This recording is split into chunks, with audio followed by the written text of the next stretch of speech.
Boleh tepuk tangannya di extend buat para worship leader, singers, dan musicians. Shalom saudara-saudara semua. Apa kabar saudara-saudara? Semua masih percaya Yesus? Masih baca Alkitab? Saya rasa belum terlambat kalau saya mengucapkan Selamat Natal dan Tahun Baru dan Gong Si Fa Choi buat saudara-saudara semua yang merayakannya. Saya sangat yakin resolusi tahun 2023 adalah more of Jesus, less of me. Ya, kita boleh merencanakan segala sesuatu, tapi nanti ujung-ujungnya Tuhan Yesuslah yang menentukannya. Amin, saudara. Saya mau cerita sedikit buat saudara-saudara. Selama 5-7 tahun belakangan ini terjadi fenomena ya di dunia yang namanya restoran. Karena apa? Karena banyak sekali restoran-restoran hari ini yang dipakai bukan sebagai tempat makan dan minum, tapi hanya dipakai sebagai tempat foto-foto.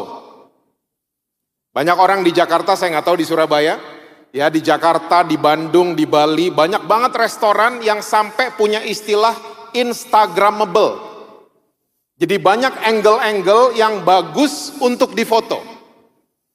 Dan saya sering lihat di Jakarta banyak ibu-ibu datang bawa baju ganti loh saudara.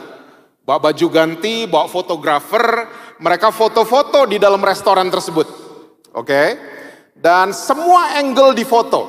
Ya, di pintu, ya, di toiletnya karena bagus sekali, di meja makannya. Sampai fotografernya sudah kehabisan angle untuk foto restoran tersebut. Oke. Nah, saya ngelihatnya gini, banyak banget restoran-restoran yang Instagramable tadi, hari ini tutup. Karena apa? Waktu orang sudah nggak bisa lagi foto-foto, semua angle sudah diambil, mereka males ke sana. Karena apa? Makanan dan minuman yang dijual oleh restoran tersebut, biasa-biasa aja rasanya. Beda sama Apeng, beda sama Leko kan? Kalau di Surabaya itu the best banget makanannya. Tapi orang mungkin nggak mau foto-foto di sana. Nah, restoran-restoran seperti ini saya menemukan mereka banyak tutup akhirnya. Karena orang mulai ke sana hanya untuk foto-foto. Nah, saudara mesti tahu ini restoran, dia kehilangan esensinya. Bahwa restoran sebenarnya bukan tempat foto, tapi esensi daripada restoran adalah tempat makan dan minum. Banyak banget restoran yang tutup. Nah, saya waktu melihat ini terjadi, saya mulai merenungkan. Banyak juga orang Kristen hari ini gampang jatuh karena kita kehilangan esensi. Kita kehilangan hal yang utama.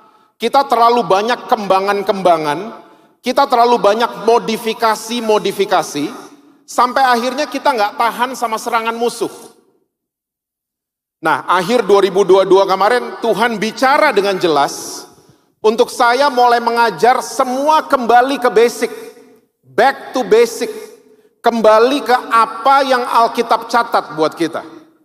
Jangan terlalu banyak pengajaran kita nih, ya banyak kembangannya, banyak modifikasinya. Akhirnya kita sendiri nggak kuat berdiri. Kita gampang jatuh, kita gampang kepleset. Nah, malam hari ini yang saya mau sharing buat saudara-saudara semua adalah the essence of blessing. Karena banyak banget orang Kristen, ya, esensi dari berkat Tuhan. Banyak orang Kristen suka jatuh di sini. Karena apa? Pengajaran tentang berkat banyak kembangannya. Banyak sekali kembangannya. Nah, yang saya mau yakinkan dulu buat saudara-saudara adalah berkat Tuhan itu bukan materi dan uang. Servernya masih beda nih. Berkat Tuhan bukan materi atau uang. Makanya kalau orang Kristen sudah punya pandangan seperti ini, mereka banyak yang kecewa sama Tuhan. Mereka kecewa sama tubuh Kristus. Mereka kecewa sama gereja Tuhan. Karena benak mereka, berkat itu dikembangin, modifikasi. Sampai akhirnya kita lupa the essence of blessing. Kita lupa esensi yang sebenarnya dari berkat Tuhan itu apa? Saya mau ajak Bethany Nginden untuk minta sama Tuhan Yesus apa yang Tuhan Yesus punya. Tuhan Yesus nggak punya uang. Makanya dia bandingin dirinya bukan sama pria ganteng. Yesus bandingin dirinya bukan sama Hotman Paris. Tapi Yesus bandingin dirinya sekali-kalinya cuman sama uang. Karena jelas dia katakan, gak ada satu hamba yang bisa berbakti sama dua tuan. Dia akan sayang sama yang satu, benci sama yang lain. Dan ini terjadi. Banyak orang Kristen suka punya salah positioning.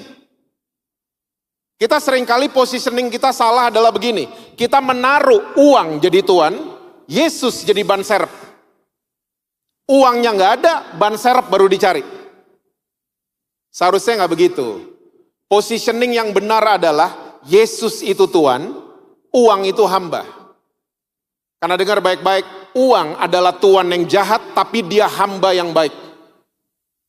Jangan pernah angkat ya uang itu jadi tuan. Angkatlah Tuhan Yesus jadi tuan atas kehidupan saudara. Uang akan mengikuti karena dia hamba yang baik. Nah, Yesus itu gak punya uang. Minta sama Tuhan Yesus apa yang dia punya. Apa pastor yang dimiliki sama Tuhan Yesus? Banyak. Sukacita, damai sejahtera, kesembuhan, minta sama dia. Pemulihan, kesehatan, minta sama dia. Dan saudara tahu nggak yang dimiliki sama Tuhan Yesus? Emas. Itu yang dimiliki sama Tuhan Yesus. Makanya sama Tuhan Yesus mintanya, nah pinter sekarang. Jangan minta uang. Yang dimiliki sama Tuhan Yesus adalah emas. Sukacita, damai sejahtera, pengharapan. Itu yang dimiliki sama dia. Jangan minta uang. Karena uang itu cuman bonus, alat tukar. Waktu kita punya paradigma bahwa uang adalah berkat, ini dia bahaya. Bahaya banget. Karena uang cuman bonus. Ya, kita bekerja, kita terima bonus, uang. Dia cuman alat tukar, saudara. Oke, nah sekarang ya saya akan membahas buat saudara, kita akan lihat bersama-sama ayat di Alkitab yang membahas soal berkat Tuhan. Kita buka sama-sama kitab Ulangan 28, kita baca ayat yang pertama dulu.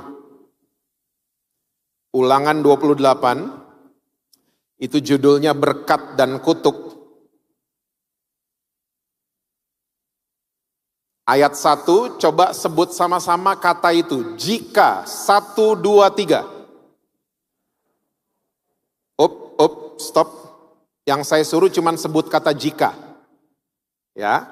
Jika engkau baik-baik mendengarkan suara Tuhan Allahmu, dan melakukan dengan setia segala perintahnya yang kusampaikan kepadamu pada hari ini, maka Tuhan Allahmu akan mengangkat engkau di atas segala bangsa di bumi. Stop dulu sampai di situ. Siapa yang percaya di tempat ini kalau saya katakan begini, bahwa kasihnya Tuhan Yesus itu tidak bersyarat? Yang setuju bilang amin. Kasihnya Tuhan Yesus, kita mau baik, kita jatuh dalam dosa, Tuhan tetap sayang sama saudara dan saya. Mulai ragu nih. Kasihnya Tuhan seperti itu, unconditional, tidak terkondisi dengan apapun. Ya. Kasihnya Tuhan tidak terpengaruh dengan apapun, dengan kejadian apapun yang sedang kita alami. Nah, dia sayang sama saudara dan saya. Tidak ada syarat. Nah, tapi sekarang dengarkan baik-baik, berkat Tuhan itu bersyarat. Makanya Ulangan 28 dibuka dengan kata bersyarat yang kita sebut sama-sama tadi apa? Jika. Ini kata bersyarat. Dan syaratnya dari dulu sampai kapanpun selalu sama. Mendengar dan melakukan firman Tuhan dengan setia, konsisten. Itu syarat saudara dan saya, kita hidup dalam berkat Tuhan. Oke? Mendengar dan melakukan dengan setia. Nah, saya ketemu sekarang orang-orang Kristen. Banyak banget sekarang gereja ini lagi diserang sama roh bioskop. Saudara tahu bioskop ya? Prinsipnya bioskop adalah filmnya bagus, penuh. Filmnya kosong, filmnya jelek, kosong. Itu prinsip bioskop. Nah, banyak gereja sekarang diserang maro bioskop. Kita mulai mengandalkan pembicara. Pembicaranya terkenal, penuh. Pembicaranya dari pedalaman, pendeta Dono, nggak ada yang mau datang. Dan kita berpikir lawatan Tuhan itu tergantung sama pembicara. No. Coba ditata ulang cara berpikir kita. Lawatan Tuhan gak ada urusannya sama pembicara. Buktinya di mana, Pak? Di Alkitab ada buktinya. Yesus datang di Nazaret, tidak terjadi apa-apa. Yesus loh yang datang. Karena apa? Warga Nazaret, penduduk Nazaret dengerin Yesus, tapi mereka menolak untuk melakukan. Mereka gerasa-gerusu kan, ini anaknya Ucup sama Maria kan? Tetangga kita nih, udah gede, gondrong, khotbahin kita. Mereka nggak terima dikhotbahin sama anak tetangga. So nothing happen. Tidak terjadi apa-apa. Tapi kalau saudara baca di Perjanjian Lama, ada seorang pembicara datang di sebuah kota. Tidak naik Garuda, tidak naik mobil Alphard. Dia datang di kota tersebut, dimuntain dari mulut ikan, baru dikerem 3 hari. Masih ingat siapa namanya? Yunus. Khotbahnya melanggar ilmu homiletika. Ya, khotbahnya enggak banget, biasa banget. Tapi anehnya, satu kota Niniwe dilawat sama Tuhan. Kenapa? Niniwe dilawat sama Tuhan karena penduduk Niniwe hari itu, mereka sudah ngambil keputusan, mereka mau melakukan apa yang mereka sudah dengar. Jadi ini bukti ya, lawatan Tuhan gak ada urusan sama pembicara. Lawatan Tuhan terjadi kalau kita ngambil keputusan untuk mendengar dan melakukan firman Tuhan. Berkat Tuhan akan menjadi bagian hidup saudara dan saya.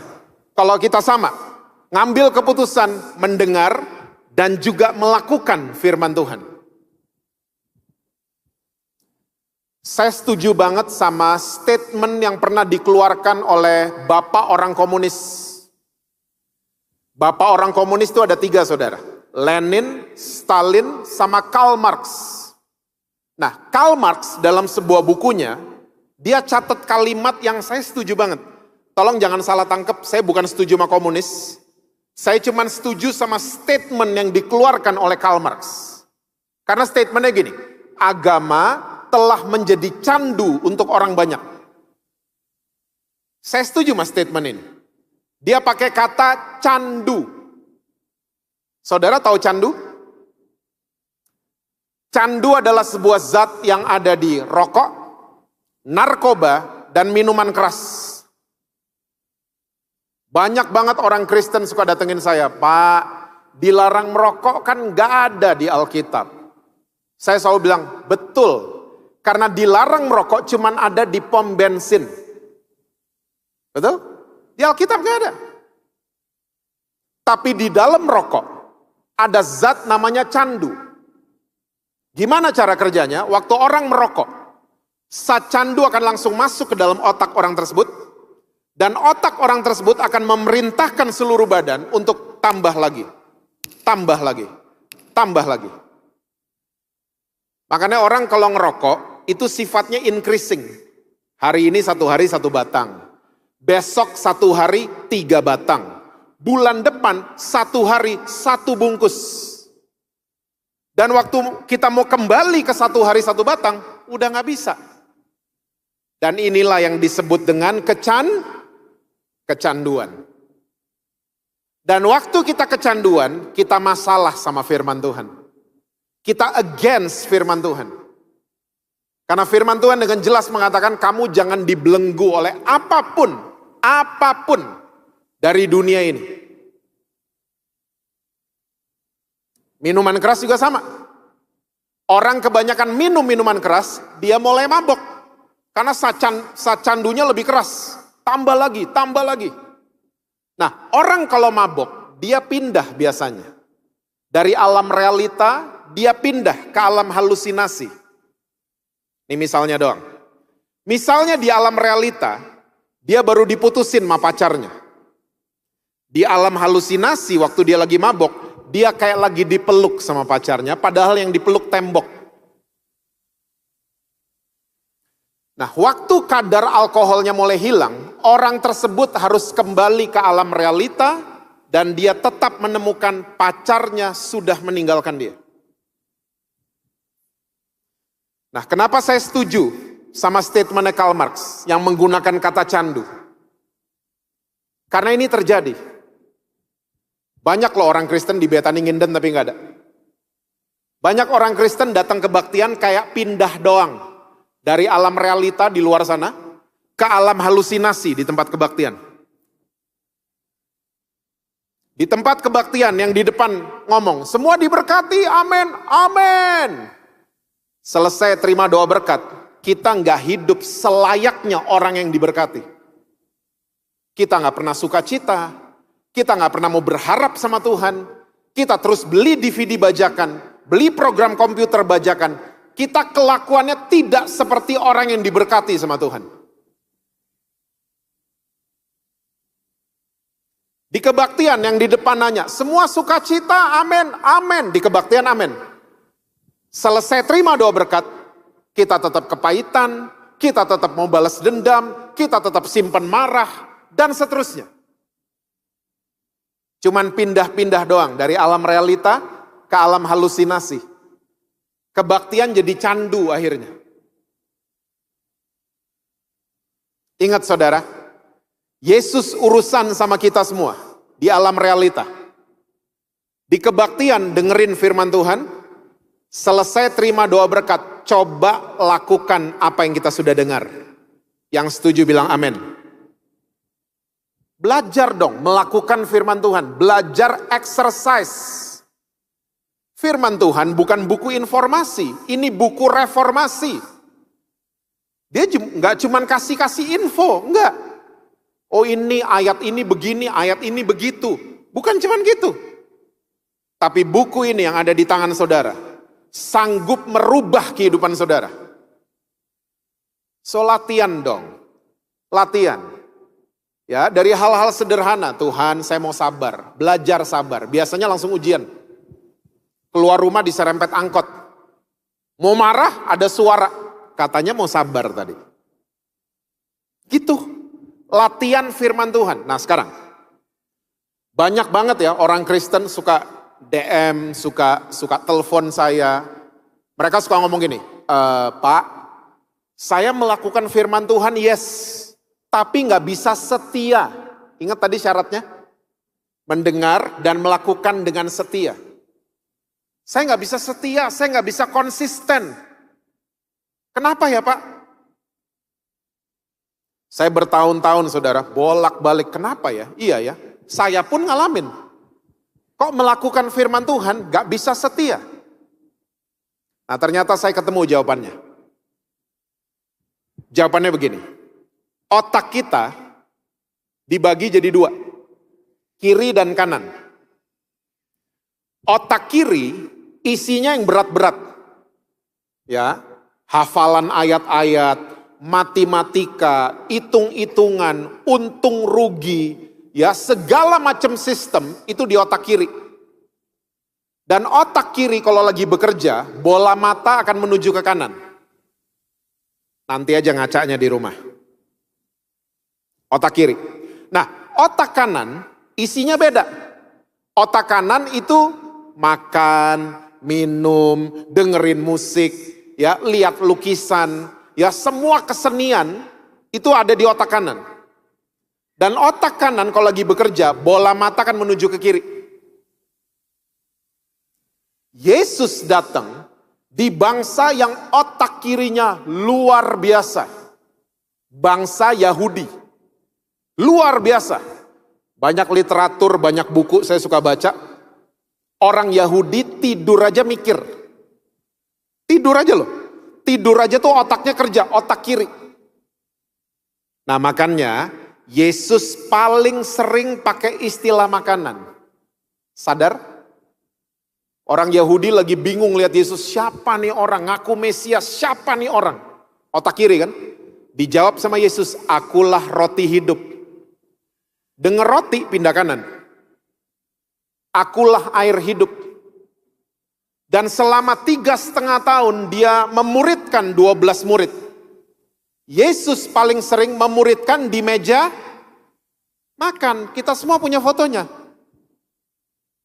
Dan akhirnya dibilang ini adalah metode orang Yahudi. Karena metode orang Yunani itu di ruang kelas kayak yang sering kita lakukan di Indonesia. Ada dosen di depan pakai papan tulis, muridnya semua duduk. Saudara ada yang punya foto kayak gitu, Yesus di depan, murid-muridnya duduk? Gak ada. Yang kita semua punya adalah Yesus lagi makan. Saya sampai hari ini bingung yang foto itu siapa. Ini yang kita punya. Dan saudara mesti tahu ternyata metode orang Yahudi, saya tetap mengatakan itu metodenya Tuhan Yesus. Ternyata metodenya orang Yahudi sampai hari ini dipakai di kampus-kampus di seluruh dunia. Salah satunya yang saya tahu di UI Depok di Jakarta. Ada dosen mengatakan, saya baca di rubrik Kompas, dia kalau mendeliver mata kuliah 1,5 jam, itu mahasiswa boring, ditanya ada yang mau bertanya, nggak ada yang mau bertanya. Ya, mereka tanyanya, Pak liburnya kapan? Nanyanya malah aneh-aneh. Dan dosen ini mulai merubah strateginya. Dia mulai mengatakan, oke, mulai minggu depan, ya 1 hari tiba-tiba dia ngomong gitu, kita kuliah di tempat ngopi. Kalian gak usah bawa buku, cuman bawa diri sama bawa uang. Dan benar, datang nih mahasiswa-mahasiswa. Ya mereka ngopi bareng, makan muffin bareng, ya ngobrol-ngobrol. Kuliah yang biasanya 1,5 jam dan membosankan.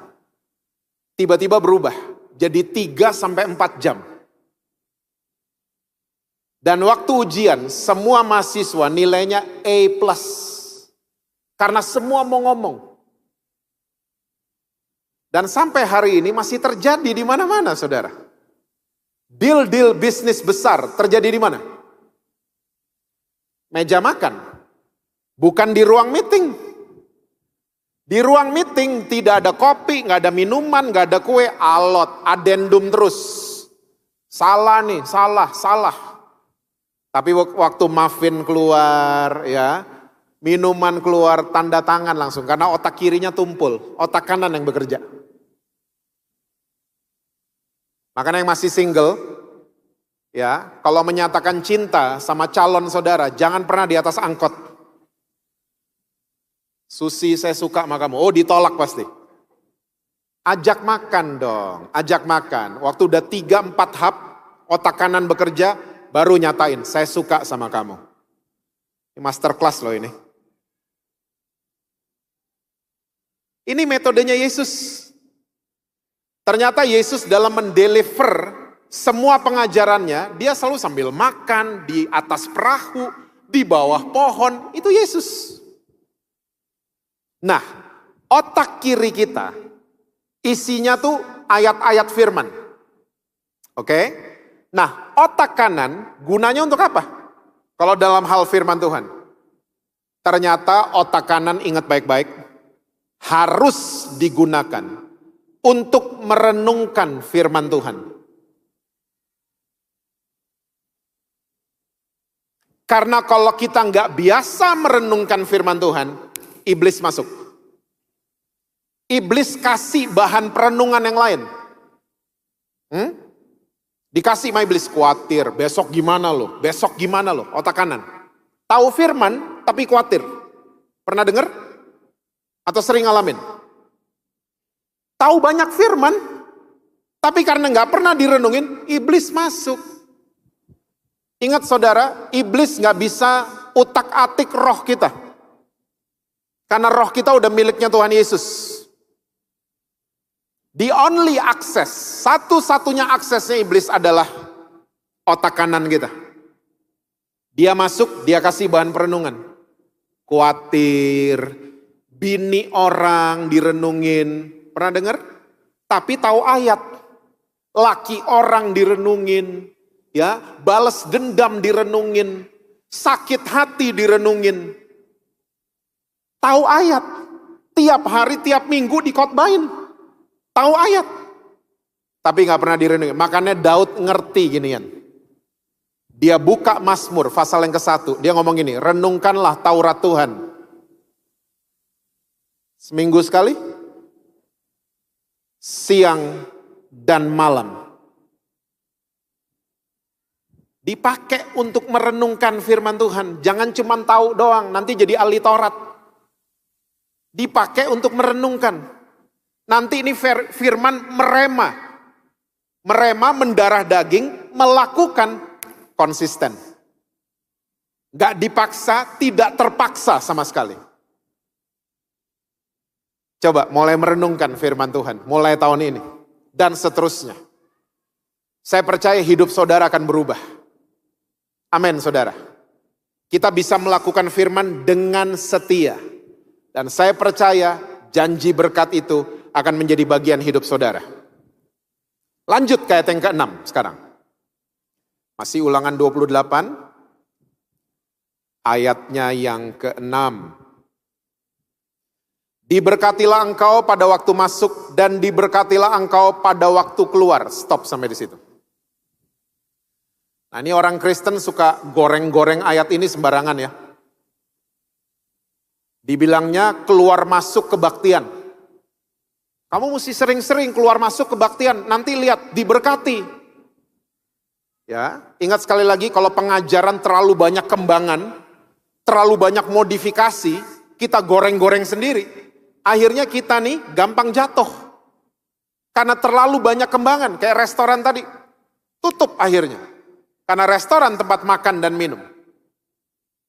Diberkatilah engkau pada waktu masuk, dan diberkatilah engkau pada waktu keluar. Ini bukan berbicara tentang keluar masuk kebaktian. Bukan. Bukan loh. Ini ayat berbicara tentang alur hidup saudara dan saya. Tuhan mendesain alur hidup buat kita semua sama. Namanya masuk dan keluar.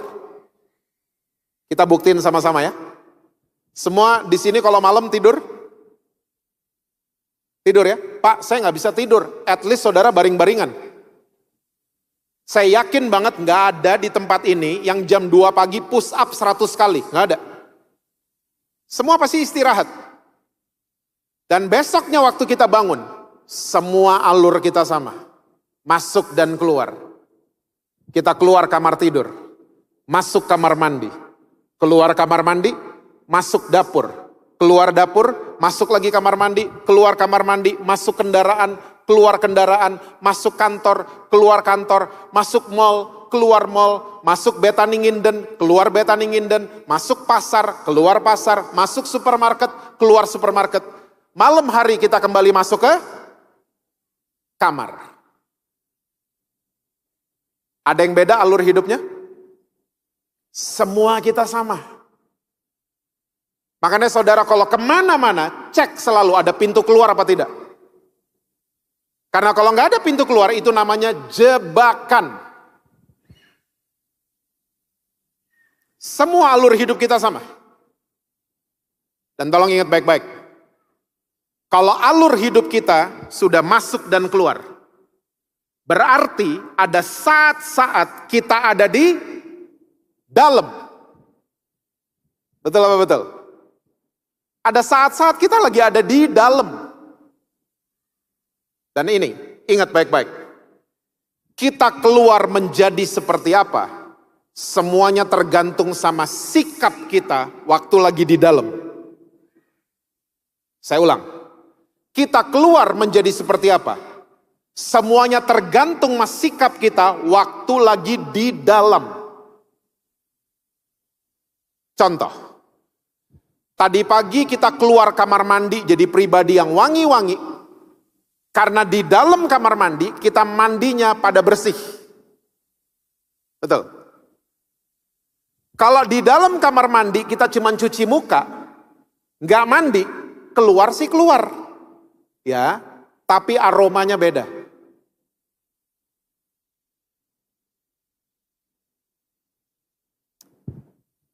Saya datang ke Bethany Nginden, barusan. Naik mobil sama Alfian. Alfian yang jemput saya. Saya bisa keluar dari mobil, ya, dan gabung sama saudara-saudara di doa malam. Karena saya dengan Alfian selama di dalam mobil, kita kelakuannya, sikap kita, baik lampu merah berhenti, ada rambu dilarang parkir, kita nggak parkir, ya, tempat muter balik, kita muter baliknya di situ.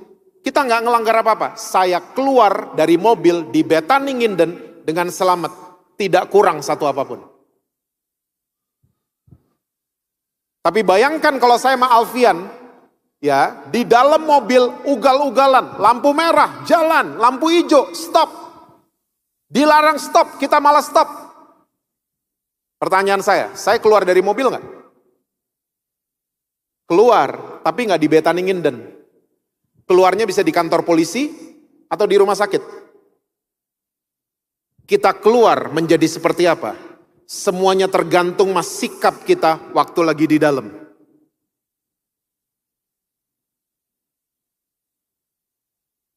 Ada orang Kristen masuk keluar kebaktian bertahun-tahun, hidupnya gitu-gitu aja. Karena apa? Di dalam kebaktian, ketiduran, cek-cek sosial media, pikirannya dikuasai sama kekhawatiran, tidak fokus. Bertahun-tahun keluar masuk kebaktian, hidupnya gitu-gitu aja. Tapi ada orang Kristen masuk di tempat kebaktian, di dalam tempat kebaktian, dia dengerin firman Tuhan, dia belajar firman Tuhan, dia sungguh-sungguh, ya, lapar dan haus sama Tuhan. Dia keluar berubah. Bahkan yang luar biasa, dia rubah teman-temannya di luar sana. Nah, yang kayak model gini banyak di Bethany Nginden.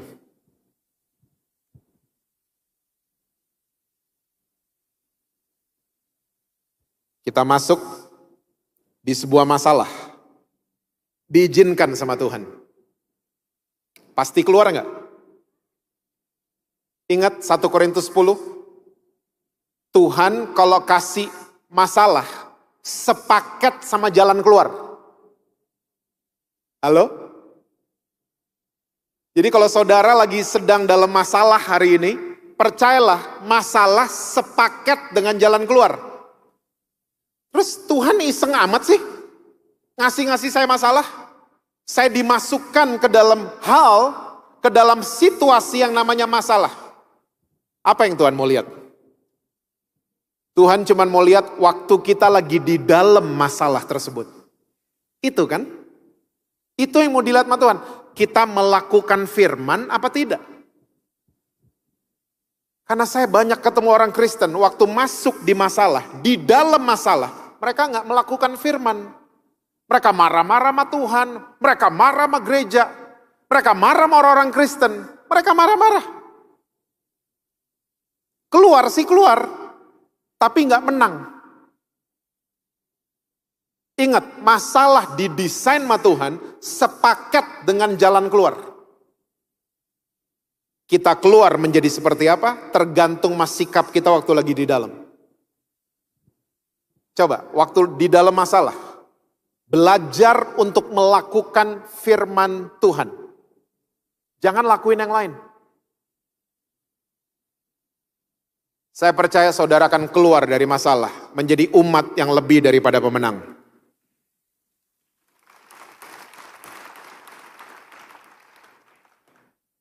Diberkatilah engkau pada waktu masuk, dan diberkatilah engkau pada waktu keluar. Lanjut ayat 13. Kita nggak ada waktu untuk membahas semuanya. Ayat 13, Ulangan 28 ayat 13 ini saudara, kalau saya doa, terus selipin ayat ini, orang yang dengar doa saya aminnya gede banget. Amin gitu, gede banget. Karena ayat ini paling populer. Nih, Tuhan akan mengangkat engkau menjadi kepala dan bukan menjadi ekor.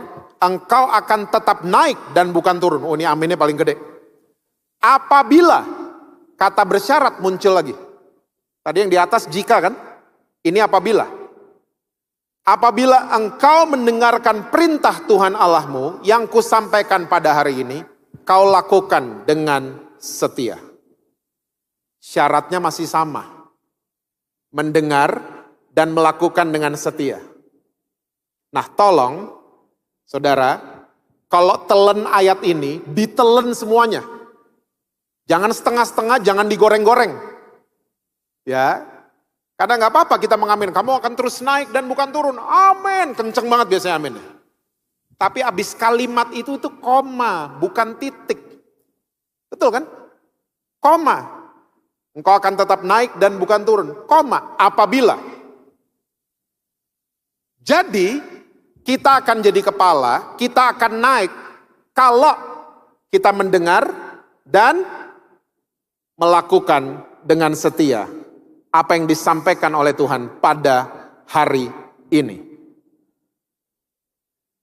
Jadi waktu kita memutuskan untuk melakukan firman Tuhan, kita dibawa naik. Dan tolong ingat baik-baik, apa saja yang judulnya naik, itu selalu berat. Saya ulang, apa saja yang judulnya naik, itu selalu berat. Naik kelas, ujian dulu. Naik penjualan, lembur dulu. Betul. Naik pangkat, performance dulu. Naik berat badan, nuruninnya berat.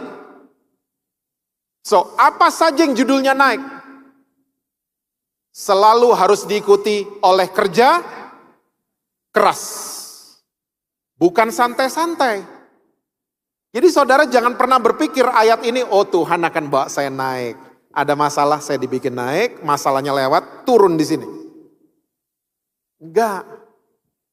Dibawa naik, itu berat. Jadi kalau malam hari ini, saudara ada yang datang di doa malam, saudara lagi ngerasa berat, justru disitulah saudara harus mengucap syukur. Karena sebenarnya saudara lagi dibawa naik ke atas.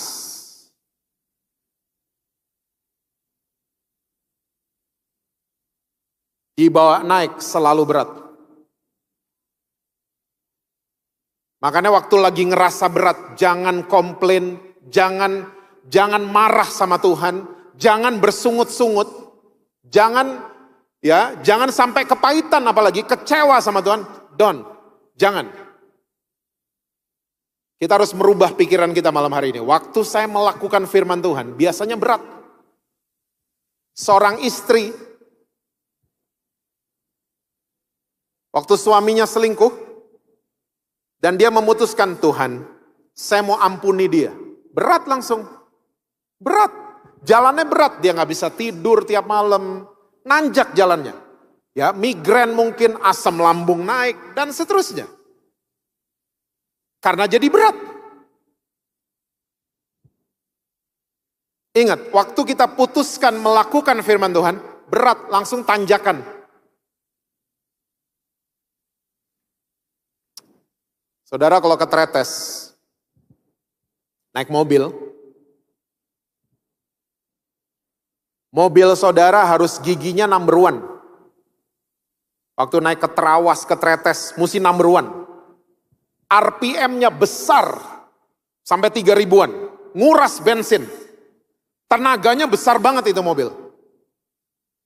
Dan waktu saudara lagi naik keteretes, naik mobil, pelan. Saudara akan selalu papasan sama mobil yang lagi turun. Betul apa betul? Mobil yang lagi turun, mesinnya dimatiin, bisa turun. Mobil lagi turun, giginya netral, bisa turun. Dan mobil yang lagi turun, pelan atau kenceng? Kenceng. Dalam sekolah kehidupan juga sama. Waktu kita memutuskan untuk melakukan firman Tuhan, berat. Dan waktu berat nanjak ke atas, kita akan selalu papasan sama orang yang lagi bikin dosa. Kenceng semua. Rezekinya kenceng. Sama selingkuhannya happy. Kenceng. Papasan semua sama kita. Terus kita mulai gini, kok dia, kok saya, mulai banding-bandingin. Kok dia bikin dosa loh. Kok happy terus? Kok proyeknya jalan terus? Kok rezekinya kenceng? Sementara saya Saya udah memutuskan melakukan firman Tuhan, kok saya jadi begini?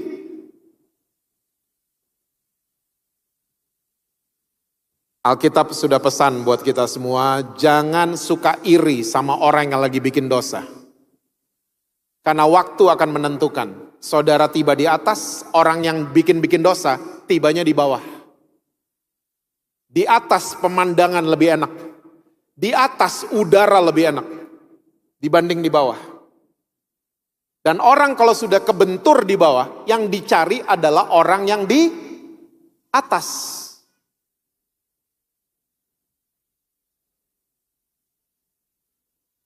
Jangan iri sama orang yang lagi buat dosa.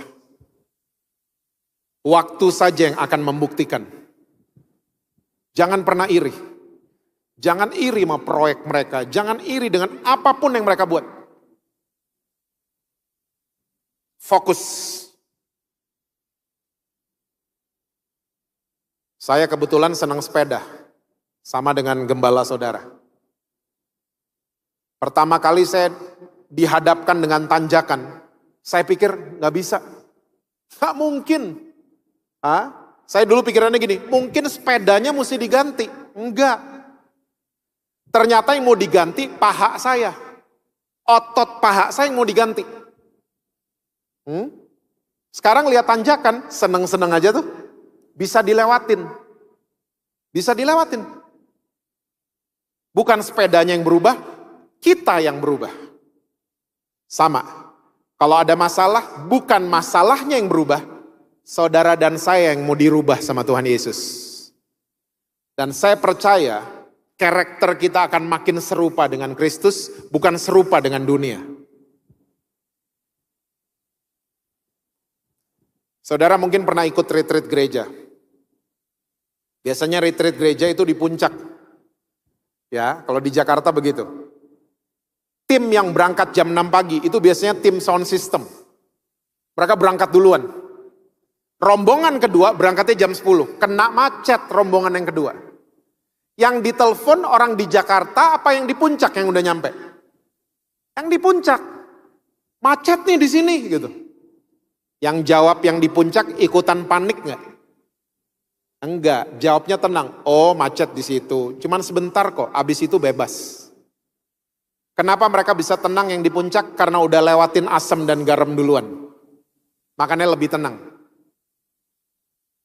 Istri yang suaminya selingkuh udah 5 tahun, sama istri yang baru kemarin tahu suaminya selingkuh, panikan yang mana? Yang kemarin. Aduh suamiku selingkuh. Yang udah 5 tahun, lebih tenang kan? Lebih tenang. Tenang aja. Banyak berdoa, nanti semua beres. Itu cara kerja Tuhan. Tuhan bukan jahat sama kita, Tuhan cuma mau merubah karakter kita. Tuh, baru 3 ayat kita bahas, semuanya gak ada yang ngomongin duit kan? Semuanya gak ada yang ngomongin materi. Semuanya adalah semua serba perubahan karakter kita. Semuanya berbicara tentang kita melakukan firman dengan setia atau tidak. Passwordnya adalah mulailah mendengar dan melakukan dengan setia. Saya percaya segala berkat itu akan menjadi bagian kehidupan saudara. Amin saudara. Tuhan berkati saudara-saudara semua. Selalu sukses dengan apapun yang saudara kerjakan. Harmonis di rumah dan rekening bank selalu penuh buat saudara-saudara.